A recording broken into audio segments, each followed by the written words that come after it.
Ces attentats ont ensanglanté Paris et Saint-Denis. Il y aura des morts. Il faut que tout le monde en soit conscient. Ce n'est pas une opérette.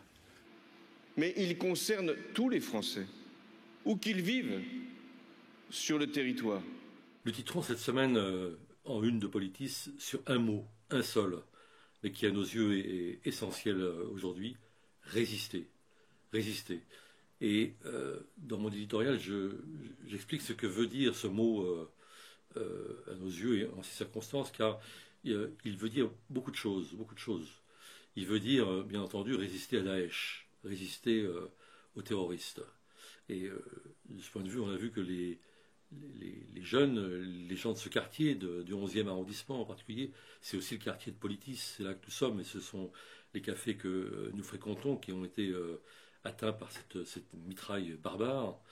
Bien ces jeunes ont manifesté déjà un esprit de résistance à leur façon, en réinvestissant ces lieux, pas vraiment les lieux qui ont été victimes des assassins, mais tout autour, pour montrer que finalement la vie était plus forte que la mort que tentent de distiller les assassins.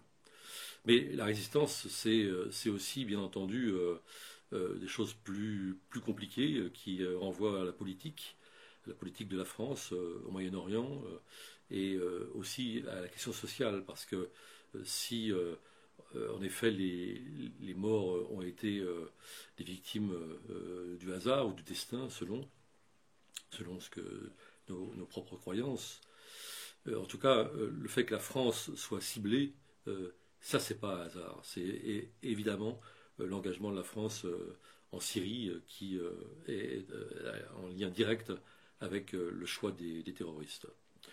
Je ne dis pas d'ailleurs qu'il faut se désengager, c'est pas du tout en règle générale notre sentiment à Politis. Je pense qu'au contraire il faut s'intéresser au conflit et que le pire c'est de les laisser pourrir, comme d'ailleurs entre parenthèses on laisse pourrir le conflit israélo-palestinien depuis tant et tant d'années.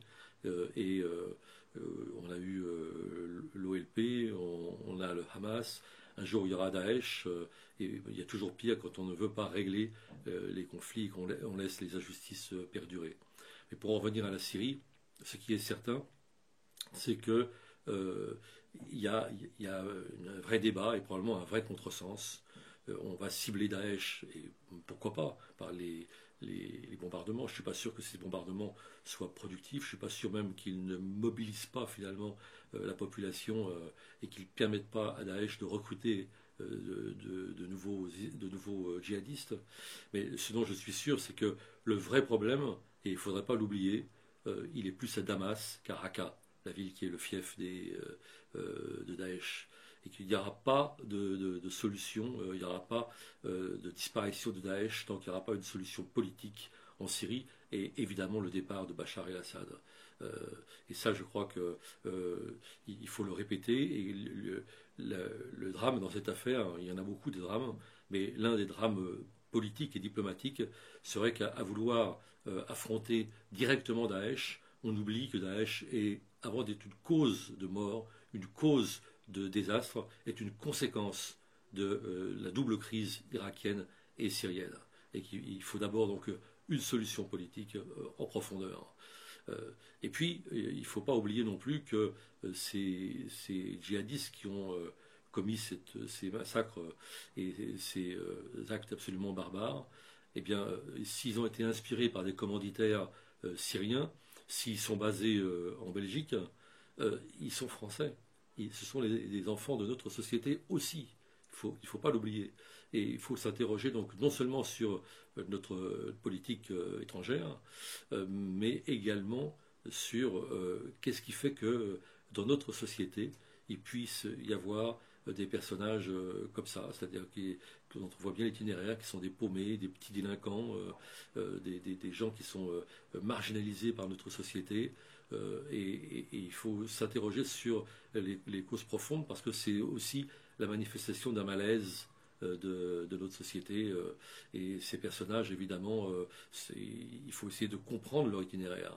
Car je crois que j'ai dit que le maître mot, c'est résister, mais il y en a un autre auquel je tiens beaucoup, c'est comprendre, parce que je crois que comprendre n'est pas excuser, mais qu'on ne peut pas mener cette bataille à multiples aspects, sans chercher à comprendre. Et enfin, résister, c'est aussi résister contre un certain climat politique qu'on voit bien qui est en train de s'installer, c'est-à-dire les bombes à Raqqa et l'état d'urgence ici, avec probablement, il faut le craindre, des dérives sécuritaires qui interdisent finalement, qui bâillonnent toute protestation dans le corps social, y compris sur les questions de la COP21, de l'écologie, etc.